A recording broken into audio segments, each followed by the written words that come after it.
Hey guys, welcome to Hive and Harvest. Wanted to make a quick video today showing you our meat chickens, our broilers that we are currently raising.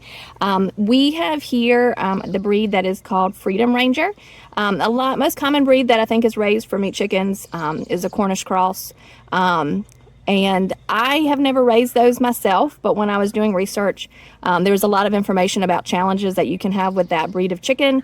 They can very easily eat themselves to death. I read stories about where they get too big too quickly and their legs will break. They tend to spend a lot of time sitting on the ground, and so I think their meat can be very fatty in the end. The positive of that breed is that you typically can harvest the chickens in about 6 weeks, which is really great. The Freedom Rangers, however, they're a little slower to grow. We typically harvest them at 9 to 12 weeks. Last time we raised them, we were able to harvest them at 10 weeks, and we got about 4 pounds of meat per chicken. And so they do, like I said, they grow a little slower, but they also will range. I've known people that have raised Freedom Rangers and they actually let them roam free. We don't do that here because we do have a lot of animals, raccoons, we have coyotes, we have a lot of hawks, and so I really don't want to raise chickens for another animal to eat. I'd rather have them to eat myself. So we have this chicken tractor that we built. So they spent the first 2 weeks in a pop-up brooder that we use, and I'll provide the link for that. I really love the pop-up brooder because we only raise chicks a couple times a year at most, and so I don't really want a brooder that I have to put store somewhere. So the pop-up brooder is really nice. It folds up easily. And then they spent the next 2 weeks in our building in the chicken tractor, which is what you see here. We put a tarp underneath it and put left it with the bottom with pine shavings, so that's what kept them there. And then once they were 4 weeks old, so like last weekend, we moved them outside. The chicken tractor allows them to keep them contained, but it is called a tractor because you can actually move it. And so we move it once or twice a day. We use it all over our yard. It's a great way to aerate your yard, provide some fertilizer to your yard, and kind of help your grass grow.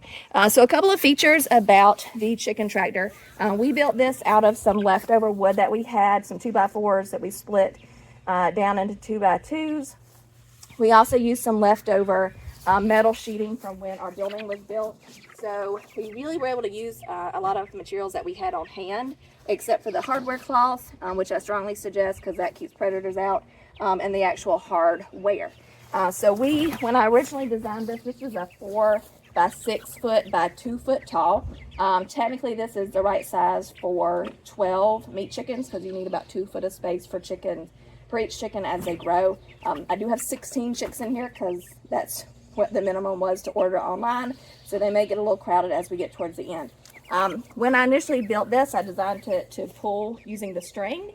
It does work really well, but if you're going a longer distance, or going over some rough terrain, it can be a little bit difficult to pull. But I have found that these chicks in particular are a little skittish. So you can see as I step forward, they tend to go towards the back, which is where you don't want them to go when you're trying to move the chicken tractor forward.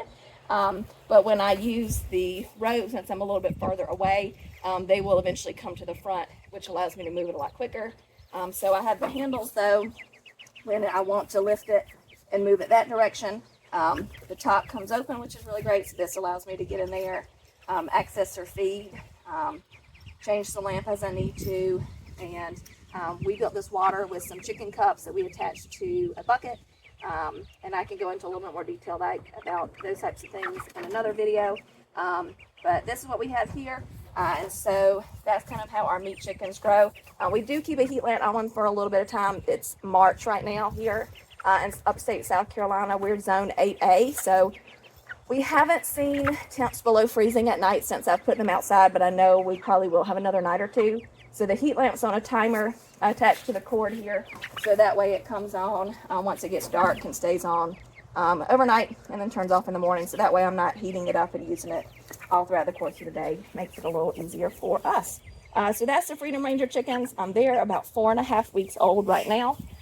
We plan to harvest them probably about 9 or 10 weeks.